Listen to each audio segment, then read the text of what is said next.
Kittus grafting your curiosity.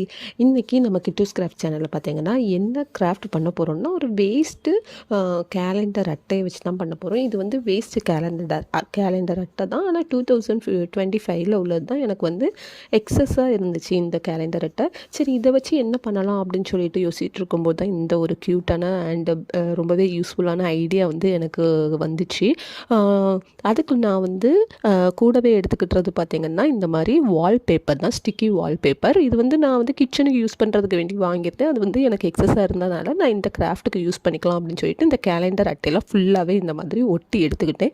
இது வந்து கூட ஒரு ஆள் ஹெல்ப்புக்கு இருந்துச்சுன்னா நமக்கு ரொம்பவே ஈஸியாக இருக்கும். ஆனால் நான் மட்டும் பண்ணதுனால எனக்கு வந்து ரொம்பவே கஷ்டமாக இருந்துச்சு. ஆனால் வந்து நீட்டாக பண்ணிட்டேன். கொஞ்சம் ஈஸியாக தான் இருந்துச்சு, இருந்தாலும் கொஞ்சம் டைம் எடுத்துச்சு.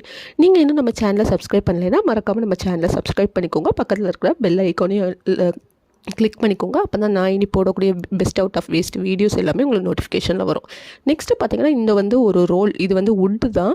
இதுவுமே இதில் இருந்துச்சு பார்த்திங்கன்னா இந்த வால் ஸ்டிக்கரில் வந்து சுற்றி இருந்துச்சு. அது வந்து இது நம்ம எப்படியும் கிராஃப்ட்டுக்கு எதுக்காச்சும் யூஸ் பண்ணிக்கலாம் அப்படின்னு சொல்லிட்டு எடுத்து வச்சுருந்தேன். இப்போ அதையுமே ஆட் பண்ணிட்டேன் இதில். இது வந்து ஒரு ஆக்ஸார் பிளேடோ இல்லை கிராஃப்ட் நைஃப் வச்சு நம்ம நாளாக கட் பண்ணி எடுத்துக்கலாம். குட்டி குட்டியாக தான், நான் இந்த சைஸுக்கு தான் கட் பண்ணி எடுத்துக்கிட்டேன். இதை கட் பண்ணி எடுத்துகிட்டு நம்ம வந்து க்ளூகன் கூட வச்சு நம்ம வந்து பேஸ்ட் பண்ணிக்கலாம். இந்த மாதிரி க்ளூகன் வச்சு பேஸ்ட் பண்ணிட்டோன்னா ரொம்பவே ஸ்ட்ராங்காக இருக்கும். ரொம்ப சிம்பிளான கிராஃப்ட் தான். இந்த மாதிரி திங்ஸ் எல்லாம் கிடச்சுன்னா கண்டிப்பாக நீங்கள் வந்து ட்ரை பண்ணி பாருங்கள். ஆனால் வால் ஸ்டிக்கர் தான் நீங்கள் பேஸ்ட் பண்ணணும்லாம் இல்லை. நார்மலாக ஒரு ப்ரௌன் ஷீட்டோ இல்லை கலர் பேப்பரோ கூட நீங்கள் யூஸ் பண்ணிக்கலாம். ரொம்பவே நல்லாயிருக்கும். இது வந்து நான் ஏன் சூஸ் பண்ணேன்னா, இது வந்து நான் கிச்சனுக்கு வந்து பண்ண போகிறேன்.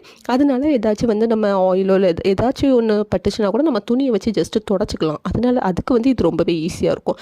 ஃபஸ்ட்டு பார்த்திங்கன்னா நான் இந்த சைடு வச்சு ஒரு மிக்சியெல்லாம் வைக்கலாம் அப்படின்னு சொல்லிட்டு வச்சேன். ஆனால் வந்து ஃபஸ்ட்டு மிக்ஸி வைக்கும்போது இது வந்து ஹெவி வெயிட்டாக இருந்துச்சு மிக்ஸி. இது வந்து கொஞ்சம் அப்படியே கீழே போயிடுச்சு, தாந்துடுச்சு நல்லா. அதனால் வேண்டாம்னு சொல்லிட்டு இது ரொம்ப அழகாக இருக்குது. அப்படியே எடுத்து ஷெல்ஃபில் வச்சு என்னோட கொஞ்சம் கிளாஸ் கப்பெல்லாம் இருந்துச்சு, அதெல்லாம் வந்து செட் பண்ணிட்டேன். இது ஆக்சுவலாக அந்த கிளாஸ் கப்பை யூஸ் பண்ணாமல் வைக்க இடம் இல்லாமல் ஒரு இடத்துல வச்சுருந்தேன். அதை எடுத்து இதுக்கு மேலே எல்லாம் வச்சு நல்லா டெக்கரேட் பண்ணிட்டேன் கிச்சனில்.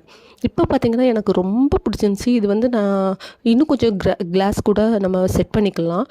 ரொம்ப அழகாக இருந்துச்சு. இந்த கிராஃப்ட் வந்து சிம்பிள் அண்ட் ஈஸியான கிராஃப்ட் வந்து உங்களுக்கு பிடிச்சிச்சுன்னா மறக்காமல் ஒரு லைக் பண்ணிக்கோங்க. உங்கள் ஃபேமிலி அண்ட் ஃப்ரெண்ட்ஸ் எல்லாருக்குமே ஷேர் பண்ணுங்கள். Bye bye.